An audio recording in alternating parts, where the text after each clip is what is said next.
بسم الله الرحمن الرحيم. الله خالق كل شيء وهو على كل شيء وكيل. له مقاليد السماوات والأرض، والذين كفروا بآيات الله أولئك هم الخاسرون. قل أفغير الله تأمروني أعبد أيها الجاهلون؟ ولقد أوحي إليك وإلى الذين من قبلك لئن أشركت ليحبطن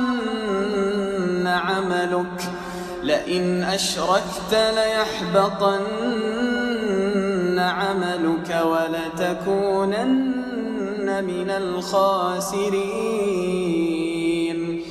بل الله فاعبد وكن من الشاكرين. وما قدروا الله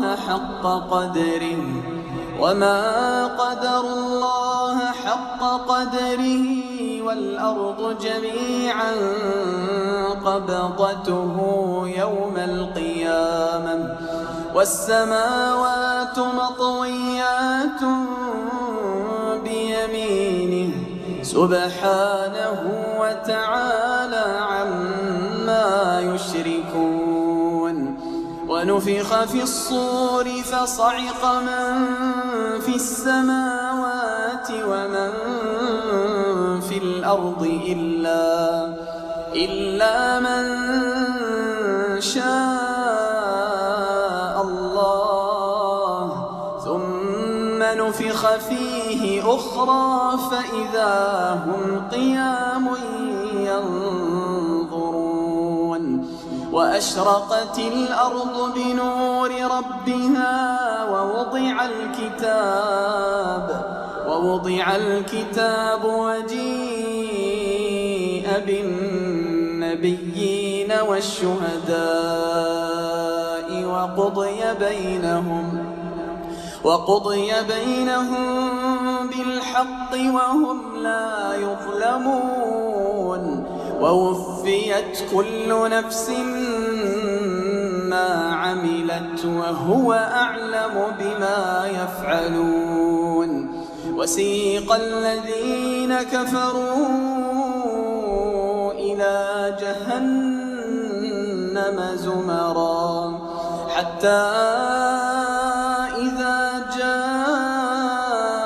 جاءوها فتحت أبوابها وقال لهم خزنتها ألم يأتكم رسل منكم يتلون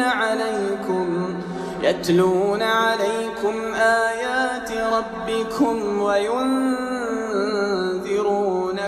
لقاء يومكم هذا؟ قالوا بلى ولكن حقت كلمة العذاب على الكافرين. قيل ادخلوا أبواب جهنم خالدين فيها فبئس مثوى المتكبرين.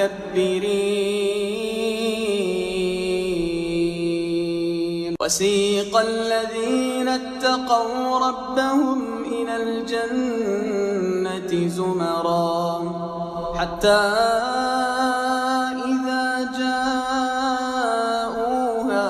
وفتحت أبوابها وقال لهم خزنتها سلام عليكم طبتم فادخلوها خالدين. وقالوا الحمد لله الذي صدقنا وعده وأورثنا الأرض نتبوأ من الجنة حيث نشاء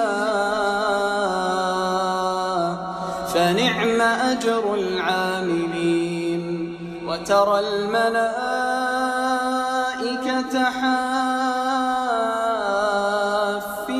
من حول العرش يسبحون بحمد ربهم وقضي بينهم بالحق وقيل الحمد لله رب العالمين.